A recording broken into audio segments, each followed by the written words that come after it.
14 फरवरी मातृ पितृ पूजन दिवस। सत्य सनातन वैदिक मंच की ओर से आप सभी का अभिनंदन, सुस्वागतम। आइए 14 फरवरी को मातृ पितृ पूजन दिवस क्यों और कैसे मनाएं, उस पर एक आधारित वीडियो को अंत तक ज़रूर देखें और चैनल को सब्सक्राइब करना ना भूलें। धन्यवाद। बड़े भ्राता कार्तिकेय, यदि आप यहाँ होते तो परशुराम के हाथों में एक दंत न बनता। मैं यहाँ होता तो क्या कर लेता? पिता भोलेनाथ थे ना यहाँ। जब वे ही कुछ ना कर सके तो मैं क्या कर लेता? और सच बात तो ये है कि पिताश्री की इच्छा से ही ये सब कुछ हुआ है। वो तुम्हें एक दंत बनाकर अधिक पूज्य बनाना चाहते थे और वो तुम बन गए। गणेश भैया, अब तो कुमार कार्तिकेय भी आ गए। खेल खेले।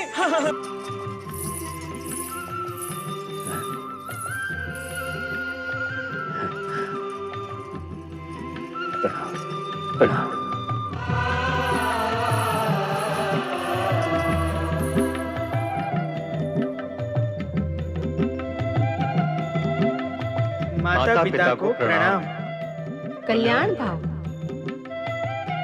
अभी अभी तुम दोनों ने जिन दो कन्याओं को देखा, वे हमारी भावी पुत्र वधुएं हैं।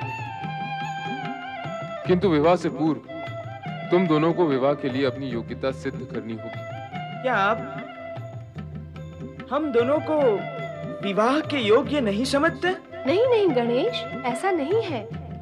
अपने पिताश्री का अभिप्राय समझो। विवाह से पूर्व तुम दोनों को पृथ्वी की परिक्रमा करनी होगी, और जो भी पृथ्वी की परिक्रमा करके पहले लौटेगा उसी का विवाह पहले होगा। हम दोनों सोचते रहे कि किसका विवाह पहले करें। अंत में यही एक उपाय निश्चित हुआ। पिता श्रेष्ठ, मैं से पूर्व ही कह चुका हूँ कि मेरी विवाह में रुचि है ही नहीं। विवाह रुचि के लिए नहीं किया जाता है पुत्र कार्तिकेय। वैसे भी विवाह करने अथवा ना करने के निर्णय का अधिकार संतान का नहीं होता है। इसका सर्वाधिकार माता पिता के पास सुरक्षित रहता है। इसलिए तुम्हें केवल माता पिता की आज्ञा का पालन करना है। जैसी आपकी आज्ञा। गणेश, मैं तुम्हें मूषक वाहन प्रदान करूंगी ताकि तुम कार्तिकेय के साथ पृथ्वी परिक्रमा में भाग ले सको।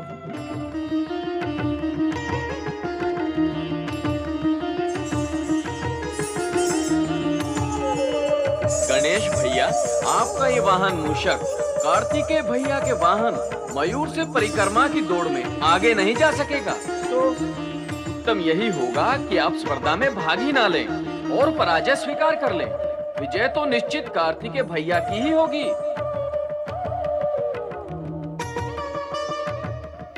प्रणाम बड़े भ्राता। मैं तो स्वयं इस स्पर्धा से विलक होने का विचार कर रहा हूँ। हानि तो इतनी होगी कि मेरा विवाह बड़े भ्राता कार्तिकेय के विवाह के पश्चात होगा। तो अब दूल्हा कहाँ है? माता पिता की आज्ञा से बंधा हुआ हूँ, इसलिए परिक्रमा की प्रतिस्पर्धा करना मेरी विवशता है। बड़े भ्राता, शुभ मुहूर्त आ पहुंचा है।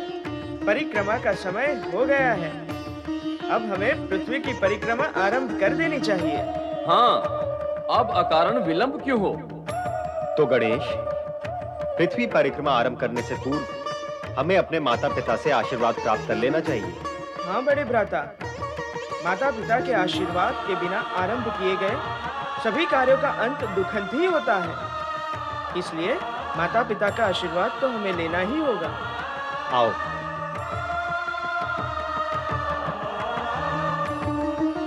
माता गौरी पिता शंकर, जय जय गौरी शंकर।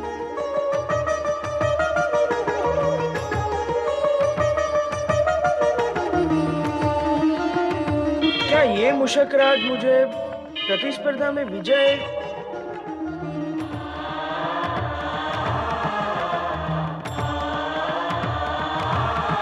कुमार कार्तिकेय की जय। कुमार कार्तिकेय की जय। कुमार कार्तिकेय की जय। भगवान भोलेनाथ की जय।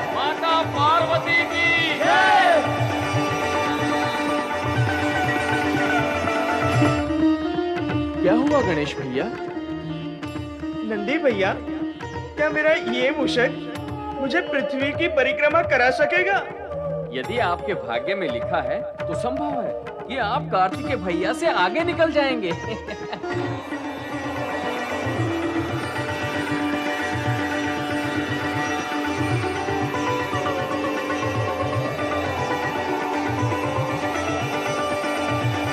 क्यों मूषकराज, मुझे लेकर चल सकोगे परिक्रमा के लिए? गणेश भैया, इससे ये पूछिए कि कुमार कार्तिकेय के वाहन मयूर से आगे निकल सकेगा अथवा नहीं। जब चलना ही नहीं हो सकेगा तो आगे कैसे निकल सकेगा? ये तो असंभव ही है। पर भैया, स्पर्धा आरंभ हो चुकी है, कुमार कार्तिकेय जा चुके हैं और आप अभी तक यही हैं। और अधिक विलंब हुआ तो आप स्पर्धा हार जाएंगे। नहीं नंदी भैया, नहीं, विजयी तो मैं ही रहूंगा।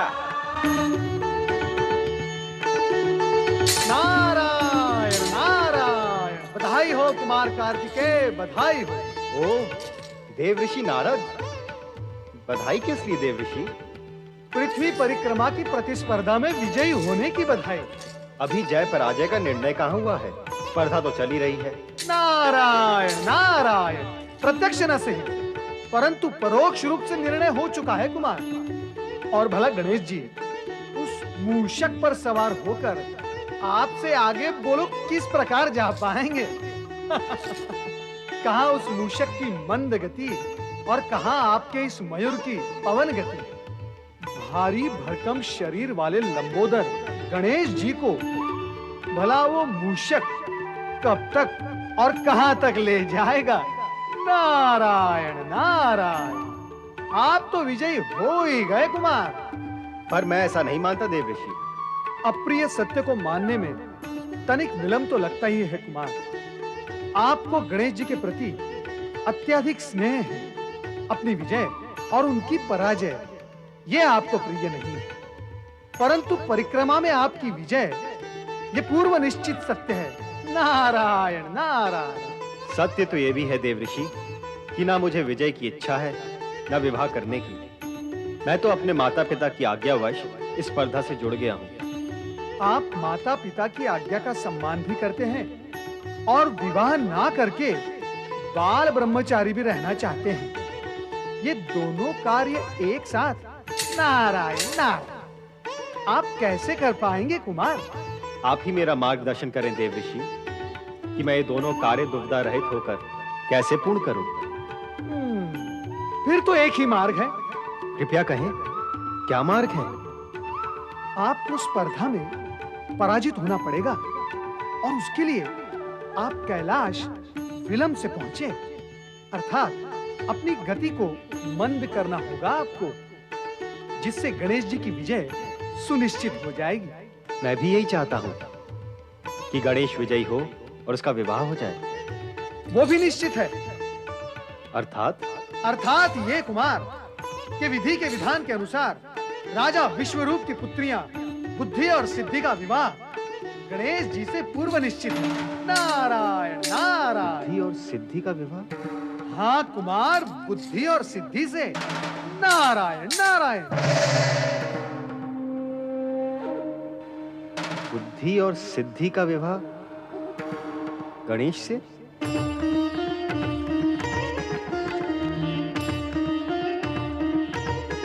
गणेश भैया, आपने ये नहीं बताया कि आप विजयी कैसे होंगे? विजयी तो वही होगा ना जो सारी पृथ्वी की परिक्रमा करके सर्वप्रथम आएगा, अर्थात जगत की परिक्रमा। हाँ हाँ, तय तो यही हुआ था। जो तय हुआ था उस तथ्य को सत्य में पारिवार्तिक करने के लिए मुझे एकांत में विचार करने दे नंदी भैया। यही मेरी आपसे प्रार्थना है। आप जाइए।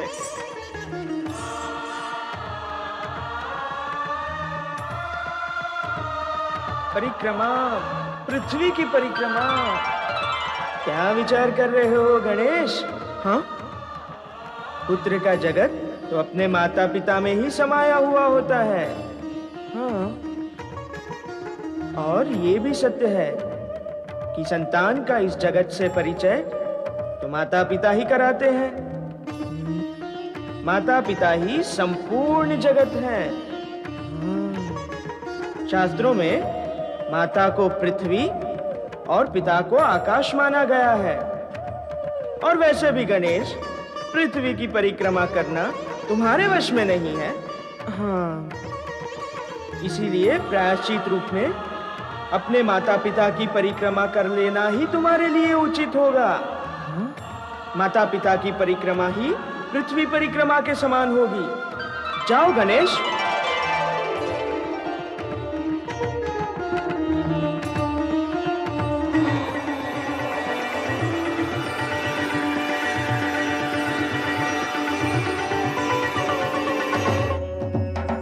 कुमार गणेश की जय।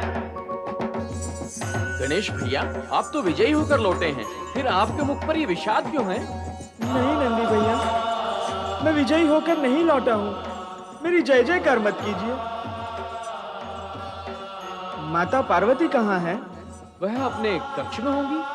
तो उन्हें जाकर कहिए कि उनका पुत्र गणेश तुरंत ही उनके दर्शन का अभिलाषी है। वे शीघ्र यहाँ पधारे। अच्छा गणेश भैया, मैं जाता हूँ। हे प्रभु, अब आपकी लीला मेरी समझ में आने लगी है। अब तो मुझे वही करना होगा जो आप चाहते हैं, और इसके अतिरिक्त अन्य कोई उपाय भी नहीं है। मैं जो कुछ भी कर रहा हूँ उसके लिए सर्वथा दोषी मैं नहीं हूँ। जो कुछ भी हो रहा है आपकी इच्छा और लीला के कारण ही हो रहा है। गणेश, तुम पृथ्वी की परिक्रमा करके इतनी शीघ्र लौट आए? पृथ्वी की परिक्रमा करना मेरे वश में नहीं है माते। अपने माता पिता की आज्ञा की अवहेलना करने के कारण मैं प्रायश्चित करना चाहता हूँ, और ये प्रायश्चित आपके क्षमादान से ही पूर्ण हो सकता है माते। कृपया कर आप पिताश्री के पास स्थान ग्रहण कर लें। जय भोलेनाथ, जय शिव शंकर, हर हर महादेव। जय भोलेनाथ, जय शिव शंकर, हर हर महादेव।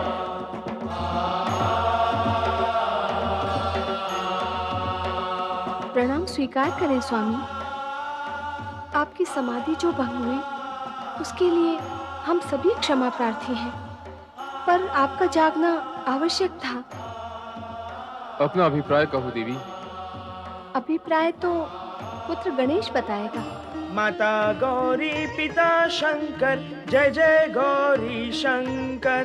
माता गौरी पिता शंकर, जय जय गौरी शंकर। माता गौरी पिता शंकर, जय जय गौरी शंकर। माता गौरी पिता शंकर, जय जय गौरी शंकर। माता गौरी पिता शंकर, जय जय गौरी शंकर। माता गौरी पिता शंकर, जय जय गौरी शंकर। माता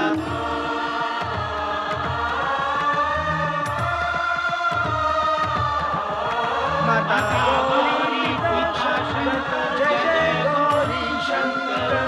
माता गौरी पिता शंकर, जय जय गौरी शंकर। अपना प्रयोजन कहो पुत्र। प्रयोजन पुत्र का कहाँ, पिता का ही है, परंतु कहना पुत्र को है। कहो, क्या कहना चाहते हो? यही कि शास्त्रों के विधान के अनुसार माता को पृथ्वी और पिता को आकाश समान माना गया है, और मैंने अपने माता पिता की 3 परिक्रमा पूर्ण करके पृथ्वी परिक्रमा से भी अधिक पुण्य प्राप्त कर लिया है। और माता पिता सर्वोपरि होते हैं। बालक का इस जगत से परिचय कराने वाले माता पिता ही होते हैं। उनसे अधिक श्रेष्ठ, पूज्य और मान्य अन्य कोई नहीं। वे ही संतान का संपूर्ण जगत होते हैं। उनकी परिक्रमा संपूर्ण करना पृथ्वी परिक्रमा करने जैसा ही है। गणेश, तुम्हारी बुद्धिमता और प्रतिभा से मन प्रसन्न हुआ। तुमने अपनी चतुरता से कार्तिकेय को पराजित किया। अब तुम प्रथम विवाह करने के अधिकारी हो गए हो। पितृवर, बड़े भ्राता कार्तिकेय को पराजित करने की तो मैं कल्पना तक नहीं कर सकता, और अपनों से बड़ों को पराजित करने की भावना रखने वालों को कभी विजयी होते हुए नहीं देखा गया।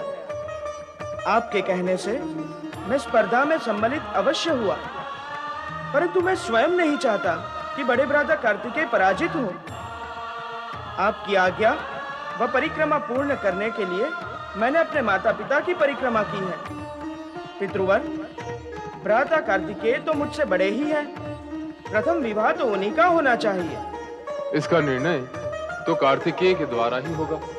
जैसी आपकी आज्ञा। हम बड़े भ्राता कार्तिकेय की प्रतीक्षा करेंगे। रुद्राय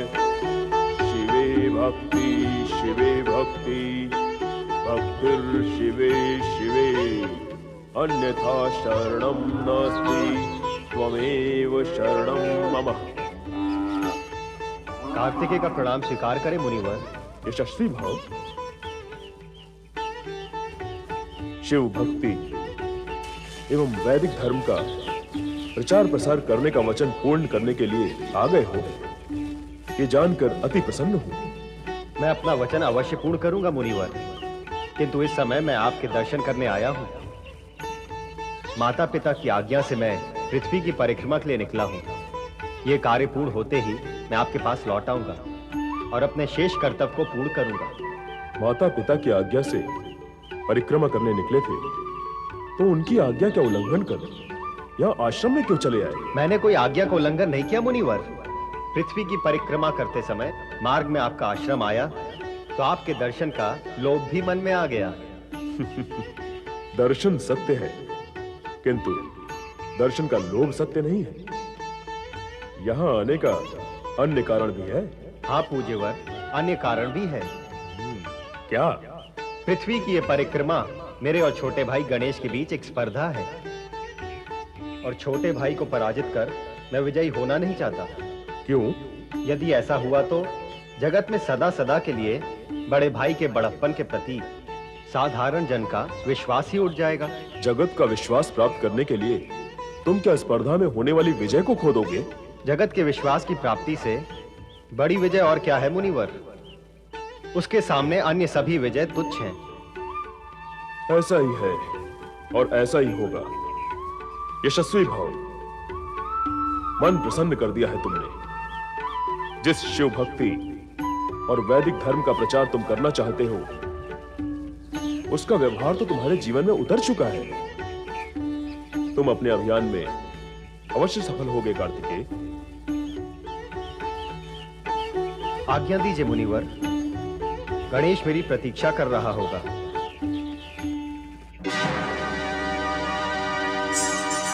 गणेश भैया शांत हो जाइए, शांत हो जाइए। कार्तिकेय भैया आ जाएंगे। अरे आ तो जाएंगे, पर ये क्या उचित हुआ? तो अनुचित क्या हुआ? मैंने अपने माता पिता की परिक्रमा करके पृथ्वी परिक्रमा को छोटा बना दिया। क्या ये उचित हुआ? आपने स्वयं कहा था गणेश भैया कि माता पिता सर्वोपरि होते हैं, तो उनकी परिक्रमा भी श्रेष्ठ और उचित ही मानी जाती है। ऐसा मैं मानता था, आप भी मानते हैं, पर क्या बड़े भ्राता कार्तिकेय भी ऐसा मानेंगे? हो सकता है उन्हें यह अप्रिय लगे। यही सोच सोचकर मन व्यथित हुआ जा रहा है। क्यों लगेगा अप्रिय? आप दोनों भाइयों में तो अटूट प्रेम है। आपके इस कार्य से वे व्यथित होंगे। ये सोच के आपको व्यथित होना व्यर्थ है। फिर भी मैं उनसे क्षमा अवश्य मांगूंगा। देवी पार्वती, आज गणेश की बुद्धिमत्ता ने उसके उज्जवल भविष्य का परिचय दिया है। निश्चय ही गणेश जन जन द्वारा पूज्य होगा। गणेश ही क्यों, कार्तिकेय भी ज्ञान और धर्म के विषय में अग्रणी है। वह ना तो केवल ऋषि मुनियों का सत्संग करता है, अपितु वे उसका उपदेश सुनने के लिए लालायित रहते हैं। अपने माता पिता के प्रति उसके मन में आदर सम्मान है, तो छोटे भाई गणेश के लिए अगाध स्नेह भी है। मुझे तो ऐसा प्रतीत होता है कि गणेश को विजयी करने के लिए ही वह लौटने में विलंब कर रहा है। संभवतः तुम्हारा विचार सही हो, पर जब तक कार्तिकेय लौट नहीं आता, तब तक इस विषय में निश्चित रूप से कुछ नहीं कहा जा सकता। गणेश भी उसी की प्रतीक्षा कर रहा है।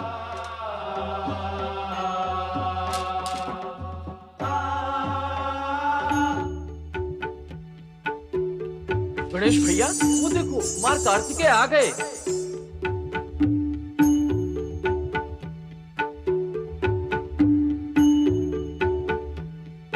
शिवनंदन कुमार कार्तिकेय की जय हो। शिवनंदन कुमार कार्तिकेय की जय हो।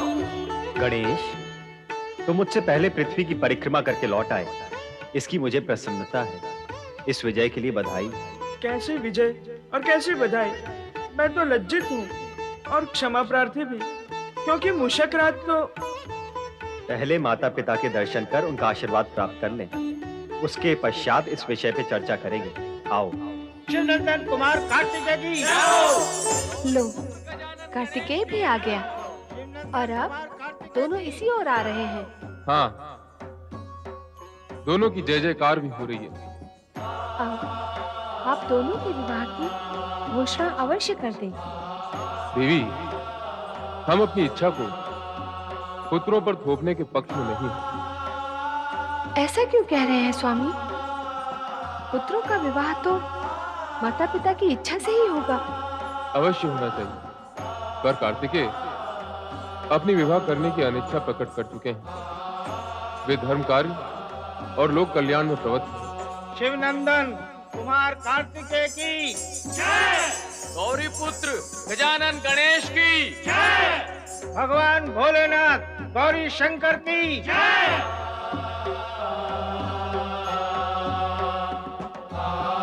तुम दोनों ही पृथ्वी परिक्रमा में विजयी रहे हो। गणेश ने अपने बुद्धि कौशल से माता पिता की परिक्रमा करके पृथ्वी परिक्रमा का पुण्य प्राप्त किया, और कार्तिकेय ने पृथ्वी की परिक्रमा करके माता पिता की आज्ञा का पालन किया। ओम नमः शिवाय। ओम नमः शिवाय। आओ नारद, तुम सदा ही समाचार लेकर आते हो, आज समाचार लेकर जाना। भगवान, क्या है वो शुभ समाचार जो कैलाश से प्रसारित होने जा रहा है? मैं भी तो सुनूं। गणेश और कार्तिकेय दोनों ही पृथ्वी की परिक्रमा स्पर्धा में विजयी होकर लौटे हैं। निस्संदेह शुभ समाचार है। स्पर्धा में दोनों का विजयी होना जगत के लिए शुभ संदेश है। शुभ संदेश कैसे नारद? माता, प्राय स्पर्धा में ईर्ष्या, अहंकार और दुर्भावना गतिमान रहती है, परंतु ये स्पर्धा जगत की अनूठी स्पर्धा मानी जाएगी। स्कंद कुमार कार्तिकेय मंद गति से अपने वाहन मयूर पर जा रहे थे ताकि अनुज गणेश की विजय हो, और गणेश ने विजय की लाभ या लोभ से नहीं, माता पिता की आज्ञा का पालन पूर्ण करने के हेतु माता पिता की परिक्रमा की। माता, यह आदर्श स्पर्धा क्या जगत को यह शुभ संदेश नहीं देती? यदि स्पर्धा सद्भावना पूर्ण हो तो दोनों पक्ष संतुष्ट और विजयी हो सकते हैं। नारद, तुमने तो समाचार को शुभ संदेश बना दिया। नारायण नारायण, बनाने बिगाड़ने का कार्य नारद से कैसे हो सकता है भगवान भोलेनाथ? ये सब तो आपकी लीला है। सात्विक गुणों से संपन्न आपके दोनों पुत्र बधाई के पात्र तो है ही, परंतु उनके माता पिता होने के नाते आपको भी बधाई हो। अपनी बधाइयों का भंडार सुरक्षित रखना नारद। हम शीघ्र ही दोनों का विवाह कर रहे हैं। उस समय आवश्यकता होगी। मैंने इन दोनों के लिए कन्याएं भी देख ली हैं। भगवान भोलेनाथ की इच्छा के अनुरूप मैंने राजा विश्वरूप को आपका संदेश पहुंचा दिया था। वे अपनी दोनों पुत्रियों सहित इस विषय पर आपसे निवेदन करने यहाँ आए भी थे। माता भोलेनाथ, अब अधिक विलंब न करें। मैं शीघ्र ही आपके इस निर्णय की सूचना उन्हें देता हूँ। नहीं देव ऋषि, नहीं, ये संभव नहीं। संभव नहीं? नारायण नारायण, कैलाश की इस पुण्य धरती पर शक्ति स्वरूपा माता पार्वती और तीनों लोकों के स्वामी पिता भगवान भोलेनाथ के गुण संपन्न पुत्र कुमार कार्तिकेय के लिए असंभव क्या है? ये सत्य तो शक्ति और सामर्थ्य का परिचायक है देव ऋषि, किंतु विवाह का विषय सर्वथा भिन्न है। विवाह न करने का अपना निर्णय तो मैं से पूर्व भी स्पष्ट कर चुका हूं। इस विषय में मुझे अधिक विवश ना किया जाए तो मेरे हित में होगा। अब मुझे दक्षिण क्षेत्र में जाने की आज्ञा प्रदान करें ताकि मैं अगस्त ऋषि को दिए गए अपने वचन को पूर्ण कर सकूं। बड़े भ्राता कार्तिकेय, यदि आप विवाह नहीं करेंगे तो मैं भी आजन्म अविवाहित रहूंगा। तुम क्यों अविवाहित रहोगे? मेरा यही प्रश्न तो आपसे है। मैं बार बार स्पष्ट कर चुका हूं कि मैं धर्म और शिव भक्ति के प्रचार का कार्य पूर्ण करना चाहता हूं। मेरे जीवन का उद्देश्य और मार्ग भिन्न है। विवाह इसमें बाधक है, लेकिन तुम्हारे साथ ऐसी कोई स्थिति नहीं, इसलिए तुम्हें विवाह करना ही चाहिए। गणेश, हम कार्तिकेय को विवाह के लिए बाध्य नहीं कर सकते। स्थिति स्पष्ट है, अब तुम्हें विवाह करना ही चाहिए। हम राजा विश्वरूप को वचन दे चुके हैं। अब तो बुद्धि और सिद्धि का विवाह गणेश से ही करना होगा। नारद, तुम राजा विश्वरूप के पास जाओ और उन्हें सूचित करो कि वे विवाह की तैयारियां आरंभ करें। कार्तिकेय, तुम गणेश के विवाह के पश्चात ही दक्षिण जा पाओगे। जैसी आपकी आज्ञा मां। मैं गणेश के विवाह के पश्चात ही दक्षिण जाऊंगा। अर्थात गणेश के विवाह का शुभारंभ शुभ ही शुभ होगा, मंगल ही मंगल होगा। बोलिए मंगल मूर्ति गजानन गणेश की, मंगल मूर्ति गजानन गणेश की। अभिवादनशीलस्य नृत्यं विदोपसेविना चत्वारि तस्य वदन्ते आयु विद्या यशो बलम। आयु, विद्या, यश और बल की प्राप्ति हमें अपने से बड़ों को प्रणाम करने से होता है। हमें अपने माता पिता और बड़ों के आदर करना चाहिए, उन्हें मान देना चाहिए। शुद्ध प्रेम का मतलब ही त्याग होता है, बलिदान होता है। प्रतिस्पर्धा अपने से बड़ों से नहीं किया जाता। आइए हम आज से प्रण लें, अपने माता और पिता का मान करेंगे, उन्हें सम्मान देंगे और बड़ों को प्रणाम करेंगे। जय श्री राम।